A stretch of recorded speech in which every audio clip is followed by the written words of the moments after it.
You're not done on these jokes, are you, Bob? No. Not as good. All right. So this man is driving a car. He's stopped by a police officer. Following exchange takes place. The man says, "What's the problem, officer?"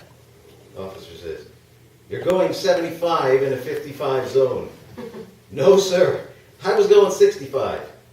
His wife says, "Oh, Harry, you were going 80. The man gives the wife a dirty look. The officer says, "I'm also going to give you a ticket for a broken taillight." "Broken taillight? I didn't know about a broken taillight."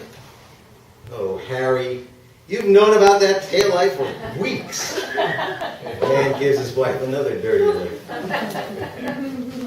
The officer says, "I'm also going to give you a citation for not wearing your seatbelt."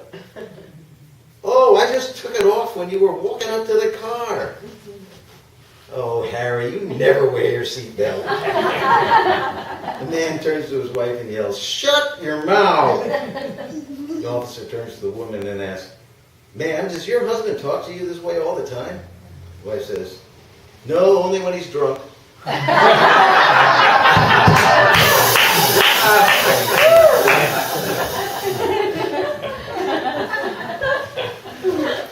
So, this man, he's wondering, comes into his mind, well, more than it's playing on his mind, he's wondering if having sex on the Sabbath is a sin. Because he's not sure if sex is work or play. So he goes to a priest and he asks for his opinion on this question. After consulting the Bible, the priest says, "My son, after an exhaustive search, I am positive that sex is work and is therefore not permitted on Sundays." The man thinks, what does a priest know about sex? So he goes to a minister, who after all is a married man and is experienced in this matter. He queries the minister and receives the same answer. Sex is work and therefore not for the Sabbath. Not pleased with the reply, he seeks out a rabbi, a man of thousands of years of tradition behind him and knowledge, and the rabbi ponders the question, then states, "My son, sex is definitely play." The man replies, "Rabbi, how can you be so sure when so many others tell me sex is work?" The rabbi softly speaks, "My son, if sex were work, my wife would have the maid do it."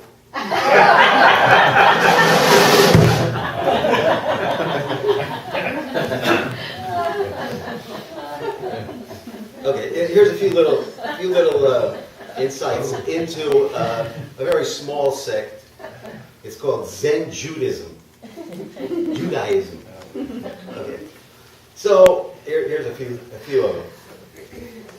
Let go of pride, ego, and opinions. Admit your errors and forgive those of others. Relinquishment will lead to calm and healing in your relationships. If that doesn't work, try small claims court.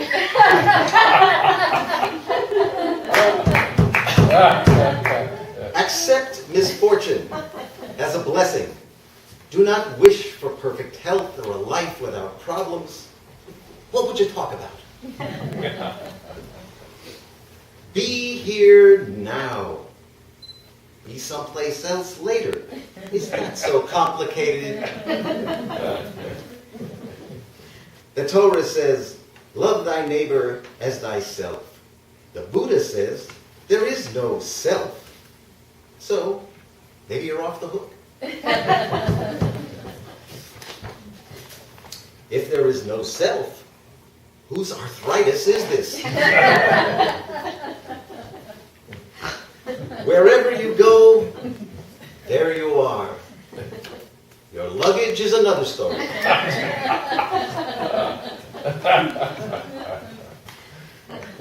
And the journey of 1,000 miles begins with a single oi.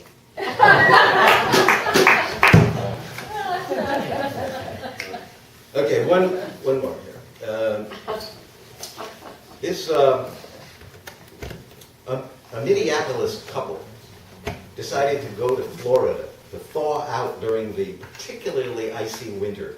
They planned to stay at the same hotel where they spent their honeymoon 20 years earlier. Because of hectic schedules, it was difficult to coordinate their travel plans. So the husband left Minnesota and flew to Florida on Thursday, with his wife flying down the following day. The husband checked into the hotel. There was a computer in his room, so he decided to send an email to his wife. However, he accidentally left out one letter in her email address, and without realizing his error, sent the email. Meanwhile, somewhere in Houston, a widow had just returned home from her husband's funeral. He was a minister who was called home to glory following a heart attack. The widow decided to check her email, expecting messages from relatives and friends. After reading the first message, she screamed and fainted. The widow's son rushed into the room, found his mother on the floor, and saw the computer screen, which read, "To my loving wife. Subject, I've arrived." I know you're surprised to hear from me. They have computers here now. And you are allowed to send emails. I've just arrived and have checked in. I see that everything has been prepared for your arrival tomorrow. Looking forward to seeing you then. Hope your journey is as uneventful as mine was. P.S. Sure is freaking hot down here.